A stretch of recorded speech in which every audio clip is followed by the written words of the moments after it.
Nickson versus Patrick Mahomes, the top two players in the NFL. Both quarterbacks have won 2 MVP awards. A marquee attraction to open the season, 5:20 p.m. kickoff on NBC.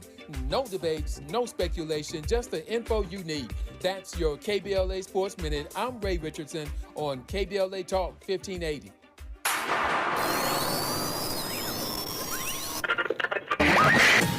Tavis is under attack. I can't get his radio station on my transistor. I'm getting the Asian station that he's right around, but they're not letting KBLA 1580 come in. I'm not getting the black man. So let Tavis know he's under attack. Cyber attack, racist attack, fascist attack, but he's under attack. And they doing something to disrupt his radio station so they won't get the truth out to us. Hey, it's Tavis. We appreciate all that love, let me tell you, because we may very well be under attack on all sides. Just because you don't believe in conspiracy theories don't mean they ain't after you. But in reality, sometimes stuff happens with the signal from the studio to the tower, which sends our programming to your car, home, office, or your transistor radio.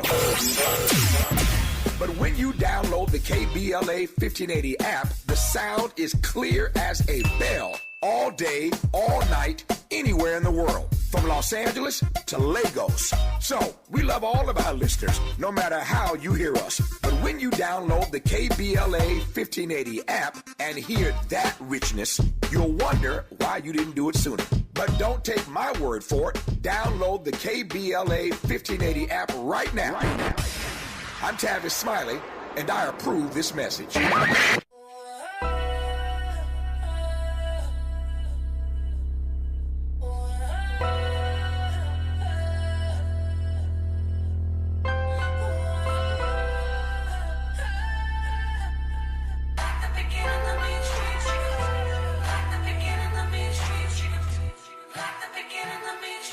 I'm prolific, so gifted. I'm the type that's gon' go get it, no kidding. Breaking down a swish in front of your building. Sitting on the steps, feeling no feelings. Last night it was a cold killing. You gotta keep the devil in his hole. But you know how it go.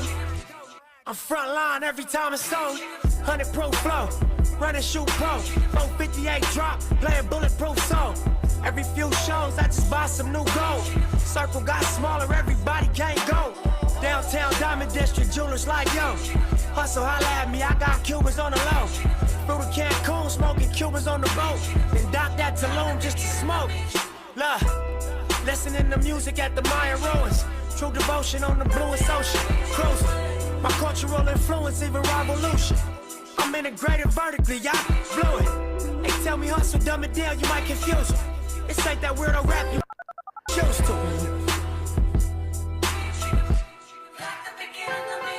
KBLA Talk 1580. Okay, so I guess what we're doing this segment, you know, I'm taking my marching orders from God right now. I guess what we're doing this segment is we're building, right? We're building. And the building block started at 6 o'clock this morning talking about reparations. Next building block right here is a strategist. His bio says he's a creative genius. I'm not going to argue with that.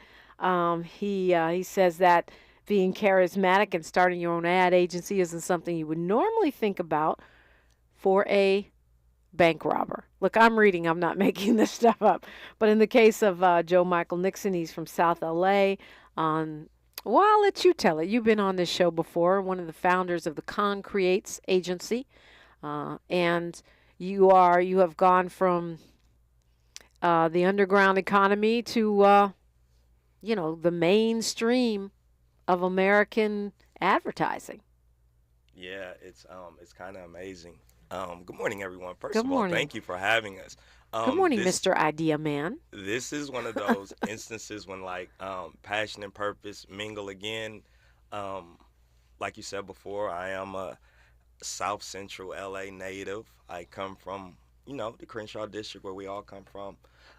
Grew up in the middle class like we all do, and took that turn, that adolescent turn, and ran with the local neighborhood organizations, and one thing led to another, and it landed me to an extensive prison sentence. I was sentenced to 240 months in federal prison for allegedly robbing 27 banks by I the age of forgot to 22. say allegedly. Yes. By the age of 22. Yes, yeah, yes, it's a lot of yes. banks. So, yeah. in that situation, I had in my adult time out, as we like to call it, I had that find myself moment when I was like, whoa, what are we doing here?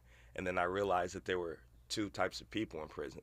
There were people in federal prison who wanted to be better criminals, and there were people who wanted to be better people. And I aligned myself with those who want to be better individuals, and had opportunity presented itself, met a founder of a startup company called Me Undies, helped them sell 10 million pair of underwear from in federal prison with two ideas. And my business partner and I, Vincent Bragg, thought to ourselves, we can do this for other brands. We started an ad agency, Concreates, powered by currently and formerly incarcerated individuals in the United States of America and abroad. And since coming home in July of 2019, I've worked with some of the biggest brands on the planet, from Google, the artist formerly known as Facebook, Meta, United Airlines, Diageo. Like, it don't stop. And like, we're here right now. Yeah, and you're doing really well. So congratulations. This is your second visit to KBLA. Hey, let's go. Yeah, but we're probably expecting many more. Not the least of the reasons for that being that you are really on a mission right now to get people activated around the election. Oh, most definitely. Most definitely. As they say, the stakes are high in this election. And what set it off for me, my initiative, which is Pause for the Cause, it was a sentiment that we were having in the black community, which we were screaming at each other if we don't agree with political issues or who you're going to support. And what got lost in the sauce to me was the accountability. Like, what's going on now? How do we level set? And how do we turn this into a teachable moment? Because everyone is like, well, my vote doesn't count, this, that, and that. I'm like, okay, hold up, let's level set. And where we are right now is we just want to find common denominators. And that is, you can't speak and you can tweet all you want and you can post, but if you're not registered to vote, you can't participate in the activities, you really have nothing to say what's going on. So these are the opportunities we can teach ourselves about voting blocks.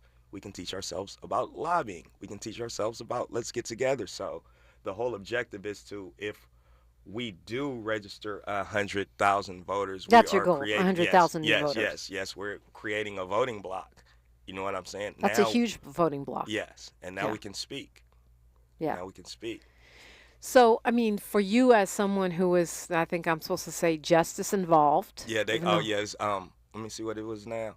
Google is justice impacted is the proper term. Justice. I can't say formally incarcerated. It's going to can't change say next week. ex-con. It's going to be in the it's going to be but, in the but I like to say what people want to say. Like, I don't want to ever offend people. So your company is called Concreates. Yes. But for justice impacted persons like yourself, how does that change, or for you, how did it change your view of voting in the whole election process? Well, it changed my view like a long time ago, being impacted in the system. Like, I would learn things like, so federal prison, like you say, there are 117 federal prisons in the United States. So that means they're spread out all over the United States, everywhere. So you learn things, and like you learn by hearing, you learn like the individuals in D.C. county jails, they can vote while they're in jail. You know what I'm saying? To me, that's as it should be. Yeah, no, you're saying honestly, that's how it should be. You're doing your time. There's nothing in the Constitution that says you lose your right to vote. Most definitely. But a loophole in that would be a registration. Yeah. Even if you could, I doubt the high probability of the individuals would be registered to vote. Right. And this is the conversation piece. Yeah, that's a conversation we had off the mic, which I think is brilliant. I guess that's why you get that label. It's like one of the things you're talking about is registering people who might be incarcerated but are pre-trial. Yeah, exactly. So they haven't been convicted. Exactly. They're innocent until proven guilty. If the election falls before their trial, they can vote. If they end up, being found innocent or acquitted, then they are already registered. And then in my case, the loophole, federal supervised release. You are allowed to vote because you are not on parole or probation. Right, and that's not even a loophole. Yeah, That's it's just just a what rule. it is. But a Yeah. lot of people think that you are automatically disqualified if you've been in jail or you have felonies that you can't vote, which is absolutely. It's true in some places. California is not one of those. Yeah, those are our teachable moments. So this is not our first rodeo in the space. We were actually conversing one time with Mike Tyson, and we was chilling, chopping it up, talking, and we were leaving, and I was like, yeah, we're about to go vote. And he started busting up, like he started laughing, like, vote, like you can't vote, like, like what you talking about? We can't vote. He was like, Bush, and he was like, no. And in that moment, it turned into a teachable moment. And what we do in advertisement, we was like, okay, we had a moment to do a piece, and we did a piece with Mike Tyson. And, like he thought that he couldn't vote, and it was a piece, and it was really iconic because we only had like 30 minutes to shoot with him, like 30 minutes to teach him the line, and at the time he was training for the fight with Roy Jones Jr. So Oh my gosh! It was really it. Yeah, I've tried to interview fighters while they're training for a big fight. It's like talking to a wall. Their mind is gone. Yeah. Yeah, but that's a powerful story because even just the way you tell it. Hey, we finna go vote. What? What?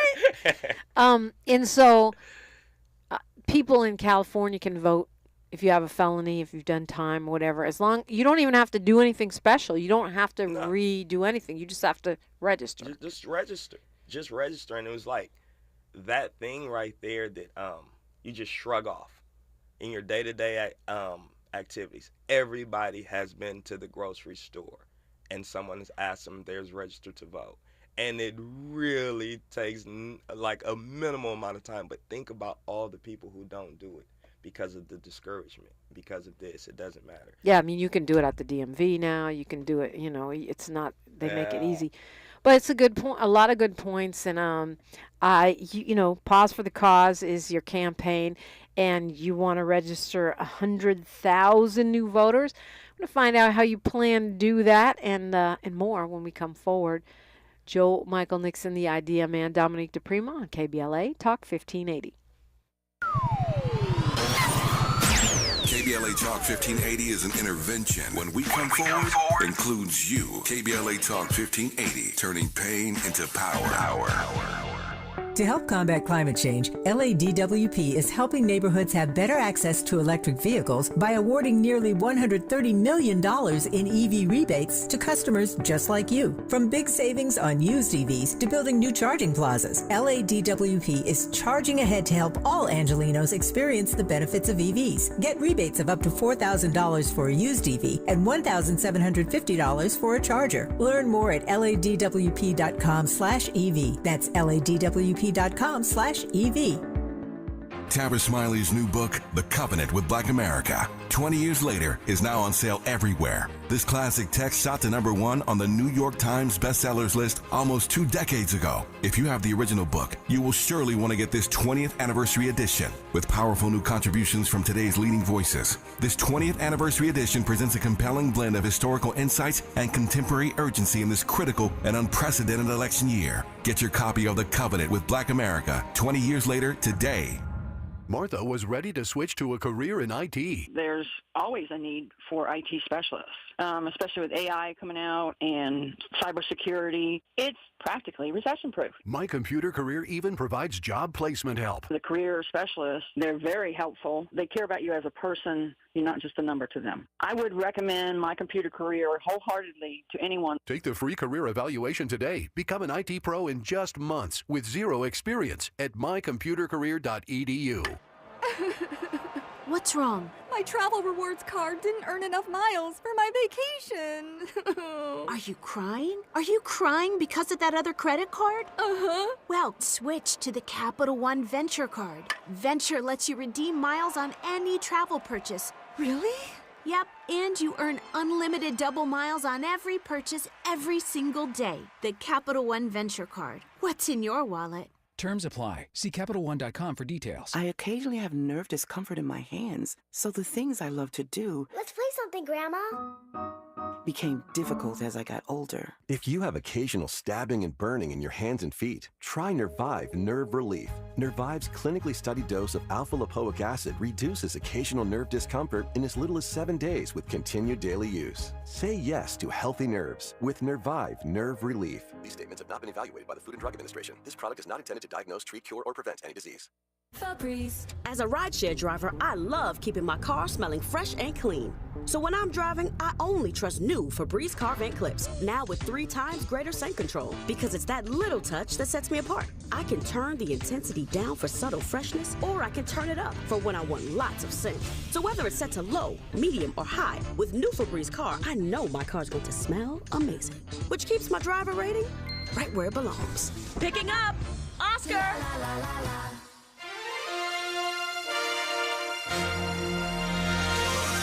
The moment we've all been waiting for has finally arrived. On Tuesday, September 10th at 6 p.m. Pacific Time, Kamala Harris and Donald Trump will square off in their first ever presidential debate. KBLA Talk 1580 and the Empowerment Congress are hosting a viewing party, and we're inviting you to join us for an evening of civic engagement, great food, and good vibes. Our studio space is limited, but if you would like to join us, just go to our website at KBLA1580.com and register for your chance to watch this historic presidential debate with us. Years from now, we're all likely to remember exactly where we were when this pivotal moment in American politics unfolded. So, register for your chance to join us by going to KBLA1580.com right now. At KBLA Talk 1580, we've got your black. Thanks for waking up with Dominique DiPrima on KBLA Talk 1580. Okay, sometimes, every day, we pray, God, keep me on purpose and on point, especially in election season. And one of the things I love about my job on the radio, Joe Michael Nickson, the idea man, is that I meet interesting people, and sometimes the universe sees fit to bring folks together that wouldn't normally be together when the time is right for important purposes. So that's what I think is happening today. And as soon as we get everybody in here, everybody's doing their logistical stuff. We're going to continue that tradition of bringing interesting people together. My very first, well, maybe my second or third radio show, not my very first, because my very first was Paul Mooney here in L.A. Paul Mooney. That's on the your mic. First show? In L.A. In L.A. is with Paul Mooney? But like maybe a few shows later was Ice Cube and Eazy-E together at a time when they really weren't hanging out. So I always been blessed to be able to provide the mic to folks at important times. And I think that's what we're talking about here.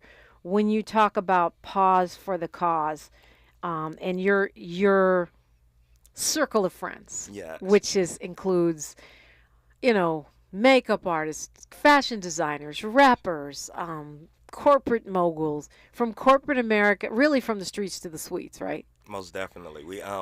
We love to call ourselves at Concreates your favorite influencer's favorite influencer. It's just so amazing, our Rolodex, because it always has those overlapping parallel universes that just somehow collide. So how are all these influencers, and then the influencers of the voters? How are you going to get 100,000 new voters? I mean, so it came to the point where we were actually asking ourselves, like, what is an influencer? You know what I'm saying? Like, right. Let's stop and let's just talk about that right now. You know what I'm saying? Let's label it out. Like, and then you sit back and then strategically, I know what I feel an influencer is, and I know what the masses feel that an influencer is. So in this particular mission, I am sticking to the what I have an influencer who can touch bases on something serious is like this, and there's a track record to understand why they're in the space, if that makes sense.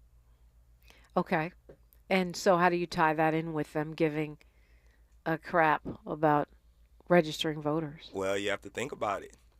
There is nothing trending anything topic-wise in popular culture but the election in the United States of America. It's hitting everybody's timeline. You're not going to do anything else for 60, how many days it is? That's going to be the topic of conversation. So why not pause for the cause? and kick in and let's go. If you're an influencer, like let's say myself and I have associate G. Perico, I think that I can challenge him to raise more voters. And it's a friendly competition. It's a friendly competition. Everything is very competitive because I think my circle matters more and we can get together and make something happen.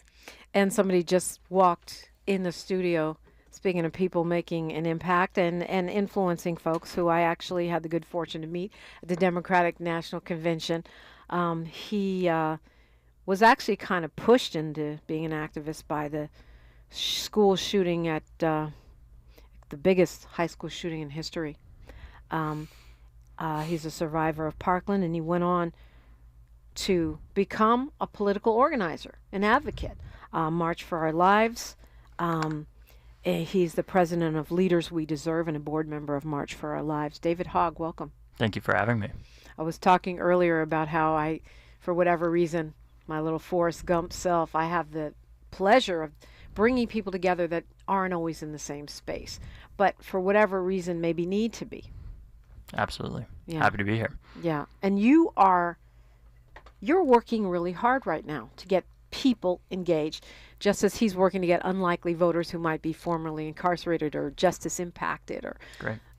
You're working really hard to mobilize younger voters. I am. I'm working super hard to get them mobilized. A lot of the work that we did after Parkland, people told us after the shooting, young people just don't vote enough. And if you care so much about gun violence, you need to vote. So we listened to them, right? We registered tens of thousands of young people to vote around the country at the work of March for Our Lives. We had the largest protest at the time in American history. And we took a lot of tactics that were actually pioneered here, right here in Los Angeles, such as walking out. That started out with Chicano students here in LA protesting segregation and took a lot of inspiration from different parts of the civil rights movement to model that onto the gun safety movement. And in the time since, we've seen the highest youth voter turnout consistently in the past 3 elections of any time in American history, which certainly the rates that young people are voting is still not high enough. We know that it's typically around a third of them that are voting. But we are voting at the highest rates of any generation that has come before us. And what I'm doing now is working to give those young people other young people to vote for, because there's nothing, as I'm sure you know, right? There's nothing that can really help to motivate people to do something or to vote like wanting to vote in the first place. Yeah, and hello. Yeah, Right. exactly, right? Instead of just coming to young people with some kind of broad civic message of this is your civic duty and so on and so forth. It's the most important election of our lives. Exactly. Blah, blah, Haven't blah. heard that one before. What we say is, look, there's a lot of people out there that don't want you to vote. There's a lot of people that are working to stop you from voting. In Parkland, for example, in the immediate aftermath of the shooting, a lot of young people used their absentee ballots to vote. And in Florida at the time, your signature that you registered to vote with, many of us registered to vote when we got our driver's license when we were 16, your signature had to match identically on that absentee ballot when you voted, or else that ballot got thrown out. And I think it was over 20% of young people who voted in Parkland and the surrounding area had their ballots thrown out because their signatures didn't match identically, right? But whose signature at 16 is how it is at 20. Exactly. And we That's talk about voter stupid. suppression all the time in terms of race, and that's super important, but we also need to be talking about it in terms of age, too, because there's a lot of youth voter suppression that's happening out there around the country. And I think to your point about getting younger people to vote for, I mean, 59 is not super young, but I guess apparently for presidential candidates it is. But you see the jump in enthusiasm when we swap out Joe Biden for Kamala Harris, specifically among young people and women, but specifically among young people. So even like a couple decades apparently makes a difference. Yeah, it certainly does make a difference. And I think a lot of it is people want to make sure that somebody understands their lived experience, right? We want to make sure a lot of the work that I'm doing now is to bring the kids that have gone through school shooter drills into office, right? If we look back at President Biden's generation, they didn't go through school shooter drills, but they did go through nuclear bomb drills. But what's important to note is what they did once they did get into power. They passed the largest arms reduction treaties to reduce the number of nuclear weapons ever in human history, right? And I think part of that is because they uniquely felt that anxiety in the first place. But we do know that if we're going to have a representative government, we need to have that representative of age too. And we know that so many of the best leaders we've ever had started before they were 30. Abraham Lincoln was 25 when he was first elected to the Illinois State House. FDR, Joe Biden, LBJ, and so Malcolm many X, others. Martin Luther King, Right. I Fred mean, Hampton. John Lewis, so many of these incredible absolutely. leaders started when they were young, and it makes sense. If you start when you're young, you gain a lot of experience, but now it costs more than ever to run for office. Yeah. So that's why I created Leaders We Deserve, to help elect more people like Maxwell Frost, who was the former March for Our Lives organizing director, and now is the first Gen Z member of Congress. Which is amazing. I have to ask you, I mean, we planned this a long time ago, and we didn't know what was going to happen on yesterday in Georgia. How do you process that, like emotionally, every time these things happen? I mean, obviously, it never gets easier, but part of what I think about, too, are the people who go through instances of gun violence and never get attention at all in the same way. Of course, what happened in Parkland, what happened in Georgia yesterday is terrible, and I never want to see that happen. But the gun violence that's happening every day in our country in the form of individual shootings, that is often a product of systemic poverty, of the three evils of society that Dr. King talked about, I think are the biggest drivers of gun violence in this country than almost anything else, which is militarism, racism, and poverty, right?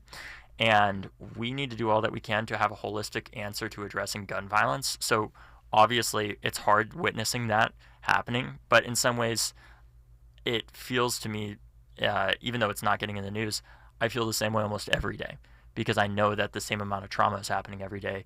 It's just that a lot of the gun violence that is occurring in this country is happening in predominantly black and brown communities that don't get the same attention or resources that Parkland got. And it's not to say that we shouldn't have got those resources. It's to say every community deserves that attention and those same resources, and to work together, because I'm not here to talk about how we solve gun violence in LA. I don't know how to, but what I will do is work with people in communities across the country and ask, what can I do to help?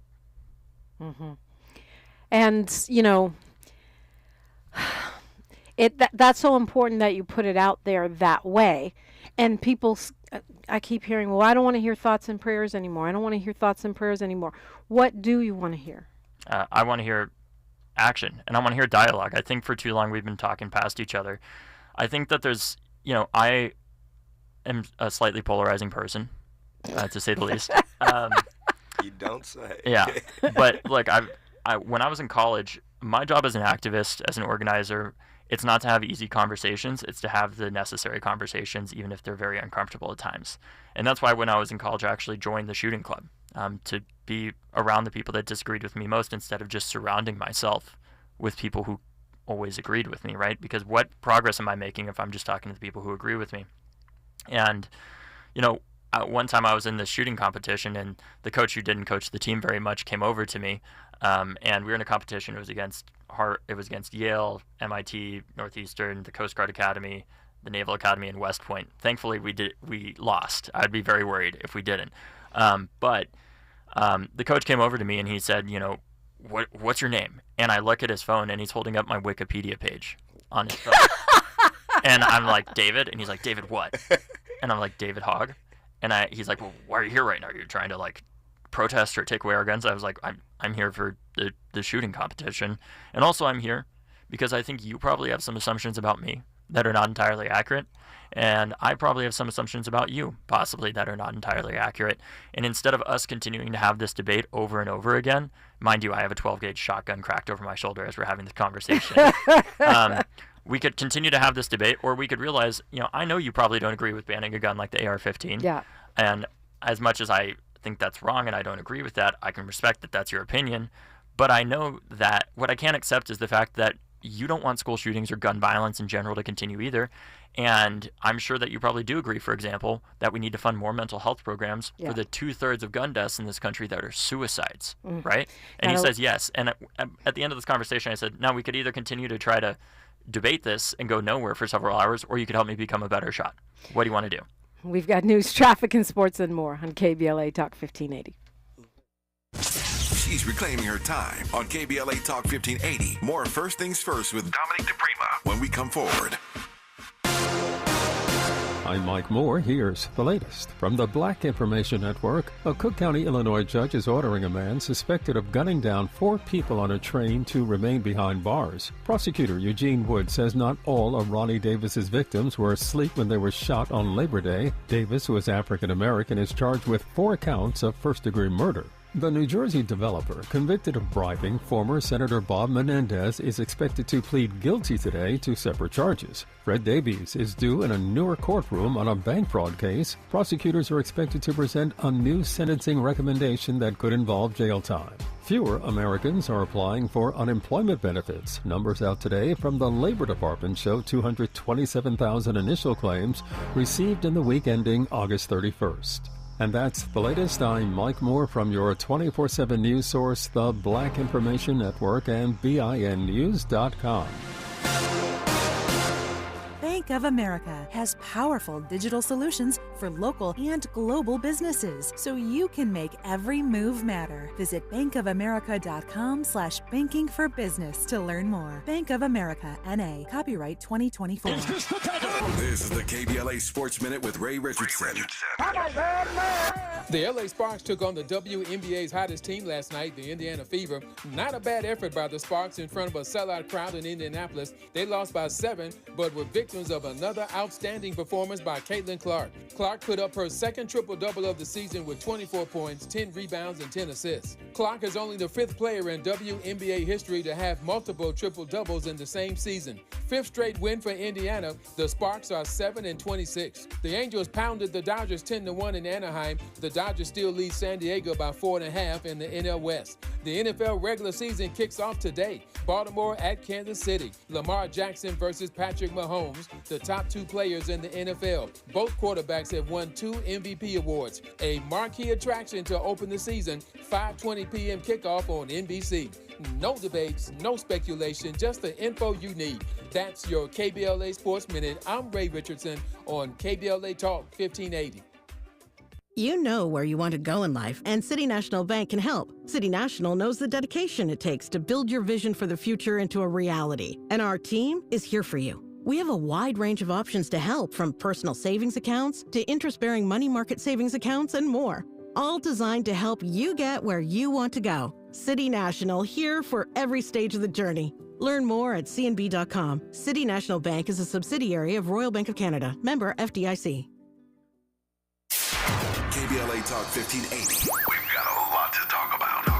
KBLA Talk 1580 reminding you that we keep us safe. Pro Football Hall of Famer and urban peace pioneer Jim Brown believed in just that. So he founded the Amera I Can Foundation for Social Change in 1988, focusing on at-risk and high-risk youth in underserved schools and juvenile detention facilities, as well as adult incarceration and reentry initiatives. The core of the Amera I Can program is its 15-chapter life skills curriculum. Mastery of these skills allows individuals to meet their academic potential, conform their behavior to acceptable societal standards, and improve the quality of their lives by equipping them with what they need to confidently and successfully contribute to society. Today, the foundation is led by its president, Monique Brown, who has been actively involved in the organization for more than 25 years. The Amera I Can Foundation continues its work in memory of its founder, actor, philanthropist, and NFL legend Jim Brown. To get involved or make a donation, please visit AmeriICanCommunity.partners.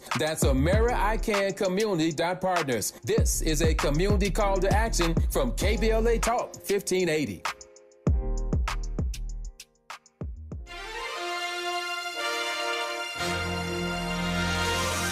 The moment we've all been waiting for has finally arrived.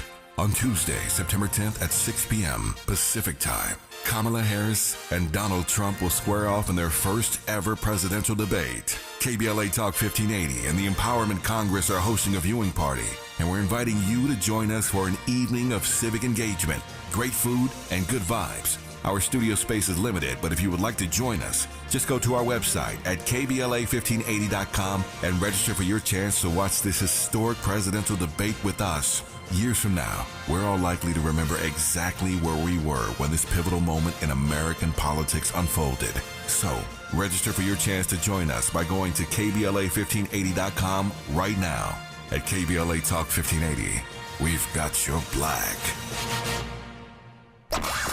At KBLA Talk 1580, we do more than just talk. You got a big mouth. Hello, Joe, you're up. Welcome. We're unapologetically progressive, and we don't black down. You had sex with your wife, and not in those words. But he's talking about, I want to see you deceased. To live and die in L.A. matter what you say about Los Angeles, still the only place for me that never rains in the sun. To live and die in LA, where every day we try to fatten our pockets. Us against hustle for the cash, so it's hard to knock. Miles over here flexing with the Tupac. Okay, the most famous thing I've ever done in my life was be on Machiavelli, but anyway, rest in peace, Pac. Okay, so sometimes my life is surreal. This is one of those moments. Joe Michael Nickson started out with us in the studio with me now, continuing. And next up, the co-founder and president of Leaders We Deserve and board member and co-founder of March for Our Lives, David Hogg, joined us. And now we're being joined in studio, speaking of Los Angeles legends, by an artist who most people wouldn't expect to see at 8-something in the morning in the studio. He is, can we say G-Funk? Resurrector of the G-Funk. He's Jeremy Nash, a.k.a. G. Perico. And you have been putting out music since you were behind bars, right? Yeah. All the way to, like, blowing up. Yeah. Yeah. How was Arizona? Arizona was great. We did 3 shows that day, one in California, 2 in Arizona. Yeah. It was, the energy is always unmatched in AZ. Yeah. Yeah, you've obviously been very successful, as an artist. Yeah. But your style is, it's like, I don't know how, it's like throwback, but it's new. How do you do that? Yeah. I was just a fan of music. I used to call myself like the human jukebox because I know so much music, and I really listen to a lot of classic music to get my inspiration, and I just mix it with the current, state of affairs. You know what I mean? Yeah. Can I make a small request? Sure. Can we get a radio edit? No doubt. Yeah, I got some radio edits in the phone right now. Oh, okay, so we need to send those over to Miles. Yeah. But really the reason that you're here on a mission is about activating people. Yeah, definitely. To this election. Yeah. Pause for the cause. We want to just bring awareness to the community and to surround them, just the urban community really, and let them know that your vote is important. I don't think the mission is to sway the vote in any direction, but just to educate and help people learn what works for you, what's good for your family, what's good for your people, and that you need to vote, So you're not trying to push any particular issue, but you just want people to register and be involved in the process. I would like for people to get educated because the times right now, people is like sheep, So like I would my mission is to get people to learn like what works for you. What's not just a post on Instagram and you see that and you running with that. Actually read, study, figure out what's going on, and then most importantly, register to vote so your voice can count and you can help change your community and you can help change, the situation for people around you. Yeah. I always, that's media literacy. Like if you see a crazy headline, just at least put it into a search engine and see what comes up and see if somebody just made that up. Exactly. Or if it's really a thing. David Hogg, we were talking about, your mission right now. You're going across the country activating younger voters. And G and Joe, you guys are activating community voters, neighborhood voters. Yeah. To me, those are both groups that are unlikely voters. We always talk about the likely voters. That's who the polls are checking for, the likely voters.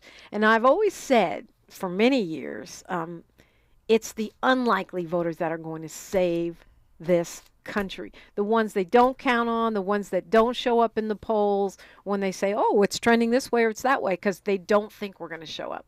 Is that what you're counting on, David? Yeah.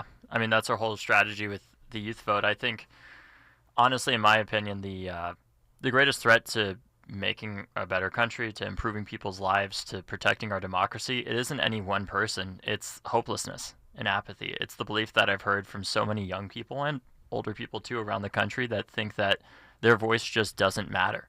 because they voted once before and it didn't get the change that they wanted to see immediately. But the thing is, we're never going to have a society where it takes one election to fix everything, thankfully. Because ultimately in politics, if you want 100%, if you want to get 100% of what you want, you need 100% of the power. And in democracy, that's not possible because you'd need to have a dictatorship for that to happen. You would need Project 2025, for example. Exactly. And what scares me is the people that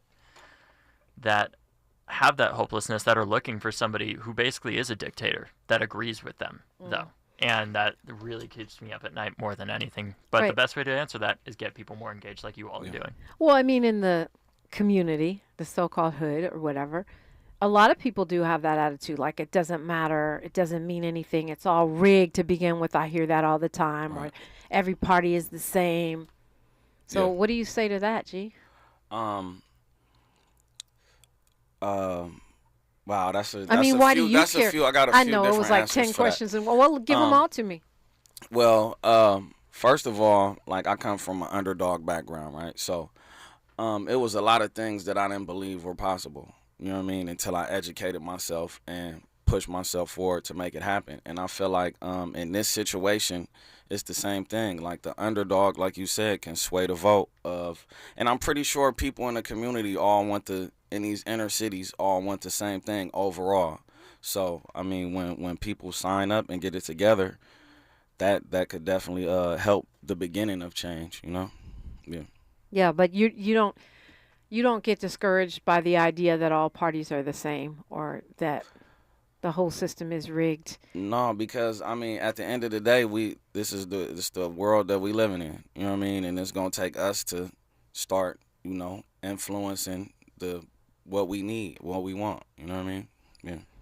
Yeah, I also think, I mean, even, you know, when you have corporate influence and you have a lot of influence of money, now corporations are people, according to the Supreme Court. You know, it's important to have a wide margin, right?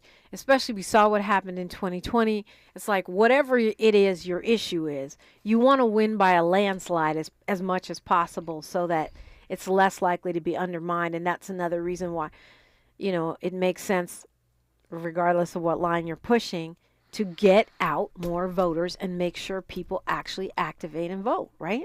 Yeah, numbers add up. Small numbers add up, you know, into big things, for sure. Small numbers. Make a cake. What'd you say, Joe Marco? You know you got to get on that mic. Crumbs make a cake. And just to piggyback on the question that you had, just think about all of the obstacles that are involved with being registered to vote. Just like you shared earlier, a signature. Like, so if your vote doesn't count, just think about the obstacles they put in place for you to vote or to be a registered voter. Just ponder on that for a second. Yeah, and I think we were talking off the air too about how all, you know, people get caught up in all these deadlines and, oh, it's too late, or I can't vote because I'm a felon, or I can't vote because this, that. Just register and try it and see, you know, I mean, in California, you don't have to do anything special. And we have same-day voter registration, so they could have a deadline and you could still walk up on November 5th and vote. So, I mean, part of what you guys are doing is education, right, G? No doubt. And you could, I mean, a lot of people that are currently incarcerated in, like, the county jails in California probably don't think that they could vote. They can also vote, and their vote counts. And those are the people that really need to be voting the most, because a lot of people are in these situations because of these terrible laws that's been put forward. You know what I mean? So I think it's very important to educate the people right now. I saw you on your Instagram. Yeah, that's why I'm voting. On your Instagram under arrest, yeah, or detention. I don't know if they actually arrested you. Yeah, I was detained for way longer than I was supposed to. Like, I wasn't supposed to get detained at all, but I was taken away from the scene and everything for. I mean, the police, I got a nice car, I'm doing things, and my purpose for coming to the community still, because a lot of people, don't come around here, but I own a building, Broadway boxing gym, and then we doing getting these after school programs and different community things together. But I'm there for just inspiration, because it's just a lot of negativity people see, and I like to be that light when I come around. But back to the story, the police see me, and I don't know, man, they just I think they just sent to just keep things out of order and keep things stagnant. You know what I mean? So that's why this pause for the cause is super important for things like that. I'm laughing because you're there with handcuffs on talking about this is what my tax dollars got me. Yeah. I'm like, what? Yeah, it's serious. Yeah. We should all be paying that much taxes, by the way. Right. But when you hear this, I mean, obviously, you were part of a horrific, violent act. That you were already an activist when that happened. You leveled up. To me, part of it has to be about our why, right? It's not just vote because it's our civic duty or our ancestors died or, the things that people say over and over again that to me just are not breaking through. Right. Yeah, I think for me, when I started out, I didn't originally, when I was in high school before the shooting happened and everything, I was a student journalist. And the reason why I was like that was because I was like a lot of the people that you guys are talking about who don't believe that the system has a place for them, that like they don't feel represented by either political party, because I saw both of them as being corrupt in different ways, but very similar ways. For example, Democrats and Republicans taking corporate money and how much that really bothered me. To the point that I even interviewed my congressman it was just a few weeks before the shooting, and I sat him down, and this interview was like 60 minutes, right? And I asked him, like, why are you taking money from this person? Why are you taking money from that person? Why are you taking money from this person? And that's part of the inspiration behind Leaders We Deserve. Our candidates, they don't take corporate money.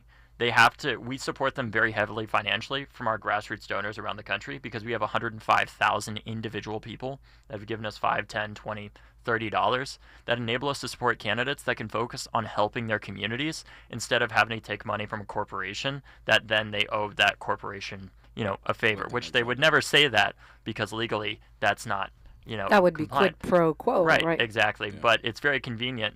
These corporations are not funding politicians out of the kindness of their heart.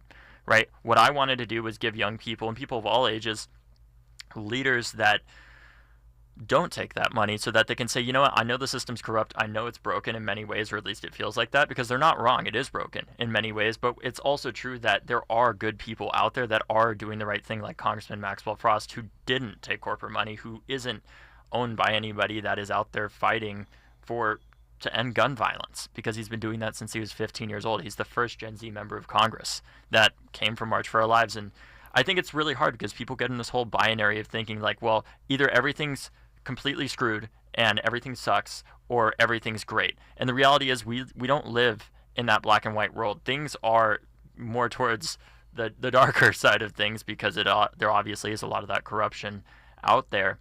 But there are at least some good people. I've had my own cynicism challenged working in politics, because I've seen people do the right thing even when it's not in their own self-interest. We just need to make sure that people know who those people are and get more of them elected by making sure that we vote more. David Hogg, Joe Michael Nickson, the Idea Man, and G. Perico in the studio with me, Dominique DiPrima, on KBLA Talk 1580. More of First Things First with Dominique DiPrima when we come forward. Looks like Bobby needs a ride again. Grab the keys.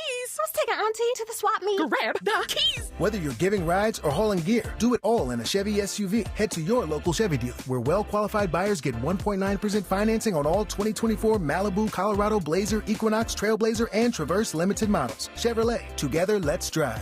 1.9% APR for 36 months. Monthly payment is $28.60 for every $1,000 you finance. Example down payment 15.8% must finance with GM Financial. Some customers may not qualify. Not available with lease and some other offers. Take new retail delivery by 7/1/24. This is the story of the one.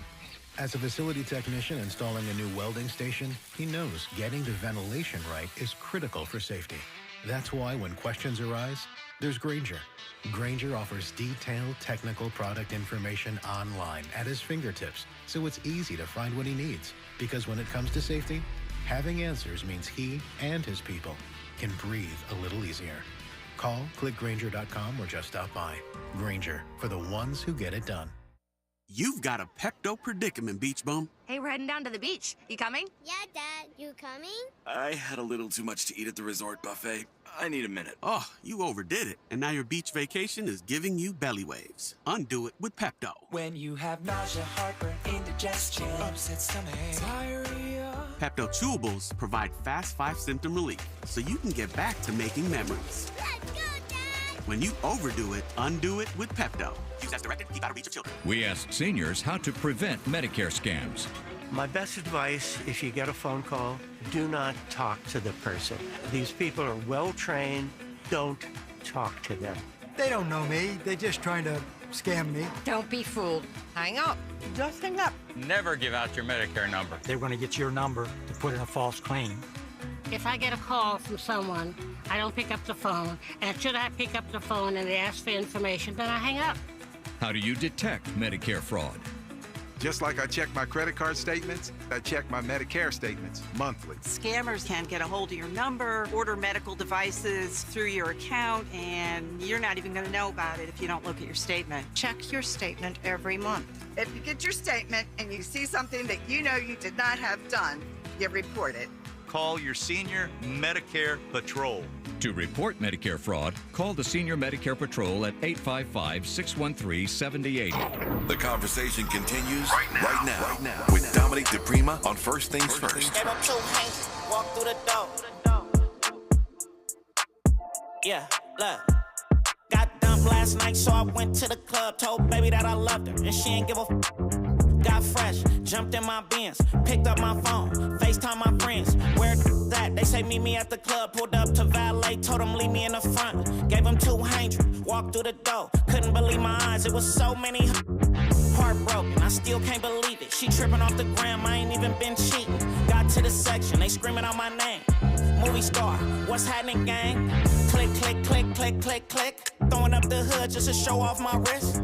Took a shot, hit the floor with this. She all on me, grinding on my.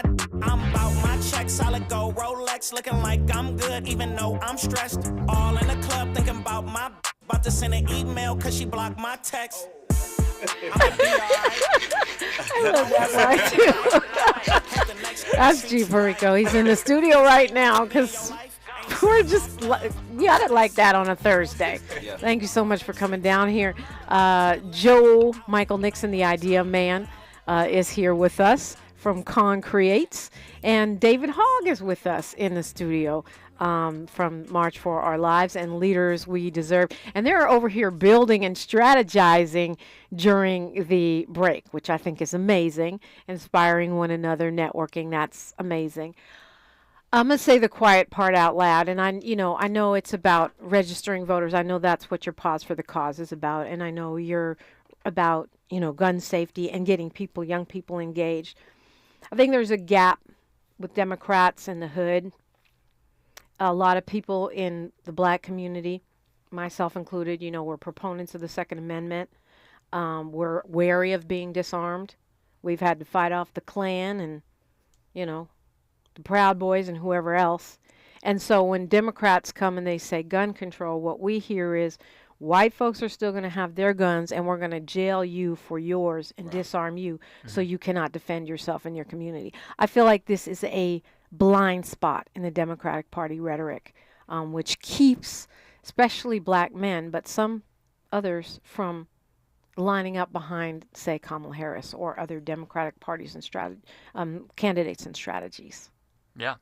Well, I think we need to talk about a holistic approach where we aren't just talking about the gun laws, because that's obviously part of it. The shooter at my high school, for example, like we're seeing obviously the instances of gun violence that we've seen where the shooter at my high school had a long history of making racist remarks over and over and over again, and then was still able to access an AR-15 because he was 19 years old and at the time could legally purchase that in Florida and used it to murder my classmates. And we've seen this over and over again, how guns are used as a tool of white supremacy too, in terms of the shooter in Buffalo, New York, who was a self-declared white supremacist that went and drove several hours to murder black people. The shooter in El Paso, Texas, as well, right? Who went and murdered people because of their Mexican ancestry. And what we hear over and over again in the media, luckily not here, I'm sure, but in many other instances, we hear this conversation around mental health, right? Hatred is not a mental illness. Racism is not a mental illness. And these shooters that are out there, we got to stop using mental health as a scapegoat to avoid talking about white supremacy. But we also do need to talk about the history of gun control and how it's both been used as a tool of white supremacy at times, but also how guns have been used as a tool of white supremacy themselves, too.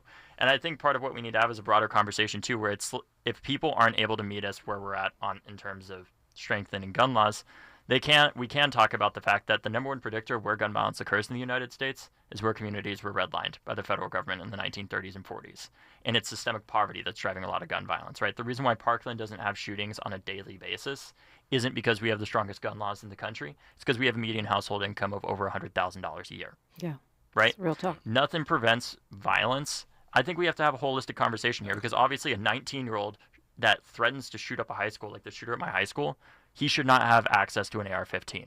And I don't think that infringes on anybody's rights. In fact, I think it helps to protect our rights. Yeah. Because without life, we can't have the Second Amendment or the First or any of the other amendments.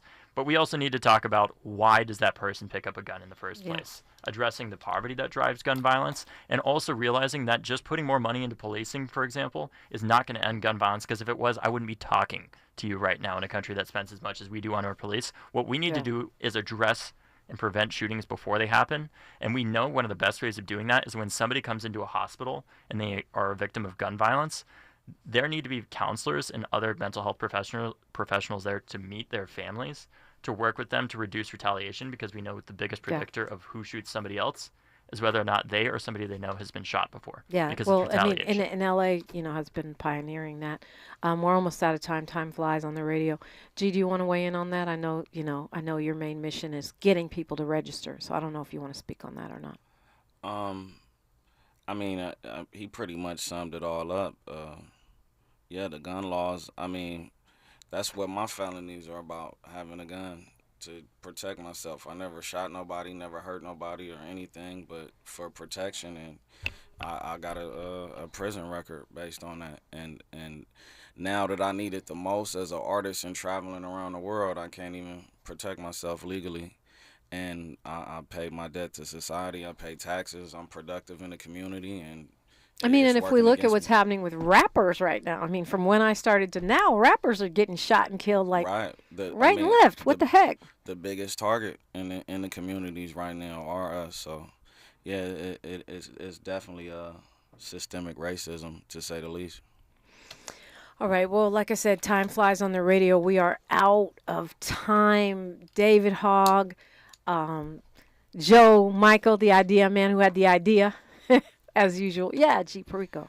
All right, so we just want everybody, our main goal right now for Pause for the Cause is first education. Educate yourself on what's going on in politics, with the laws, with the country, with the world, and then create a plan on where you and your small group, which turns into the community once we all connect, what is the plan on where you want to take it, and what is the goal to make things better. And that's the purpose for voting. So register to vote. First of all, educate yourself. Don't just look at an Instagram quote or a clickbait and run with that. Actually study. Let's get back to education, and let's make the voice count. Absolutely. I wish I had another hour. Thank you guys so much. Tavis Smiley is up next. Until tomorrow, one love. KBLA 1580 Santa Monica. I'm Mike Moore. Here's the latest. From the Black Information Network, Labor Day, Davis, who is African-American, is charged with 4 counts of first-degree murder. The New Jersey developer convicted of bribing former Senator Bob Menendez